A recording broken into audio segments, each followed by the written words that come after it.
네, 이번 영상은 전북적 시외버스와 관련한 이야기, 그리고 수도권 광역버스를 이야기해 볼까 합니다. 두 쪽 다 모두 중요한 내용을 담고 있는데요. 먼저 전북적 시외버스부터 다뤄보도록 하겠습니다.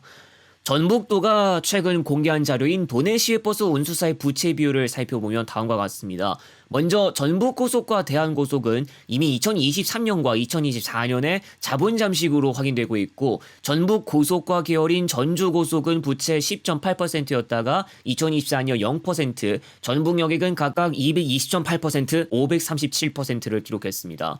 그리고 호남고속은 369.7%에서 265.8%로 줄었습니다. 자본의 경우 전북고속과 대한고속은 이미 마이너스를 기록하고 있는데, 특히 대한고속은 마이너스 90억에 근접하고 있고 호남고속은 62억을 기록하고 있습니다. 손익계산서를 살펴보면 전북고속과 전북여객, 대한고속은 마이너스를 기록했는데 대한고속의 상태가 꽤나 심각해 보이고, 유동성에 대한 조사도 진행했는데 전북도의 자료에 따르면 전주고속과 전북여객을 제외하면 유동 비율이 대단히 낮고 유동성 부족이 우려된다고 하고 있습니다. 전북고속의 상태도 심각한데 그나마 영업이 잘 되는 노선들도 좀 있는 반면, 대한고속은 관내, 관외 모든 노선에서 운송 손익값이 모두 마이너스를 기록한 것으로 나타났죠. 서울, 호남, 고창 노선도 예외 없었고, 전주, 목포가는 운송 손익값 총합 마이너스 4억을 넘은 것으로 나타났습니다. 철도가 전혀 없는 지역이라던가 철도가 있음에도 불구하고 간편 이동이 힘든 구간도 예외 없었다는 걸 알 수 있었습니다. 이외에도 운수사별로 손실본 계통이나 구간들이 여럿 있는데 전북도 홈페이지에 공개된 자료를 살펴보시면 되겠습니다.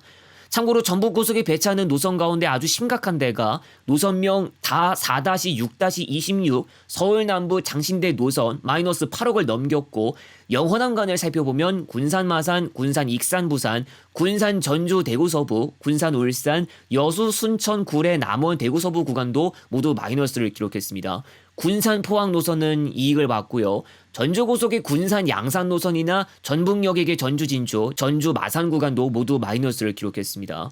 그리고 인천공항 전주 구간과 임실까지의 경우 전북고속 운송손익값 각각 8,862만, 13억 5,460만, 호남고속은 동일 구간에서 각각 1억 768만, 13억 4,852만을 기록했습니다.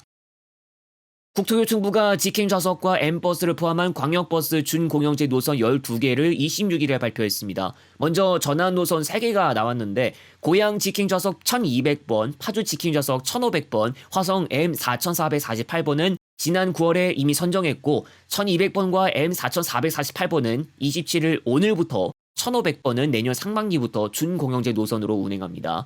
신설 노선 9개는 다음과 같은데, 지자체로 보면 광명과 부천, 수원, 안성, 양주, 용인, 의정부, 이천에 배정됐습니다.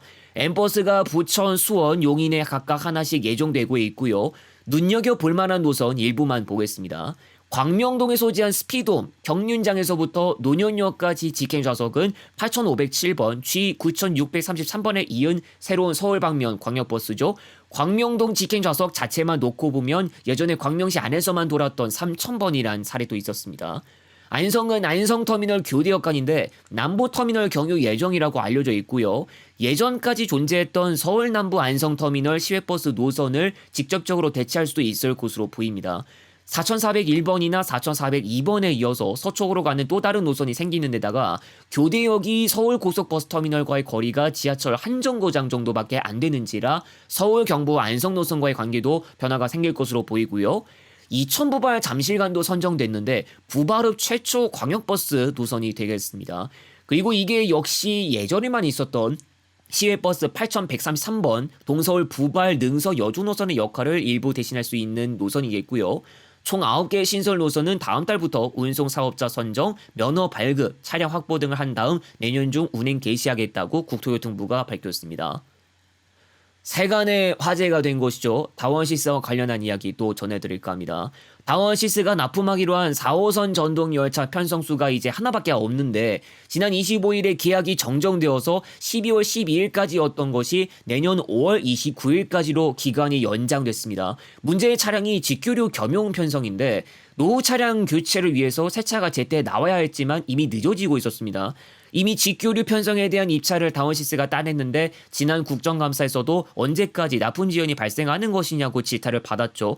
2023년 11월 중에 대차 프레임 생산이 중단되는 일이 있었던 게 바로 문제의 직교류 차량이기도 한데 일단 결과적으로는 우진산전의 5차분 직류 편성 반입보다 진도가 늦어졌습니다.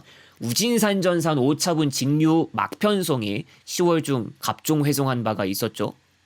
끝으로 파업 소식입니다. 서울교통공사 1노조와 3노조가 12월 12일자 파업을 예고하고 나섰습니다.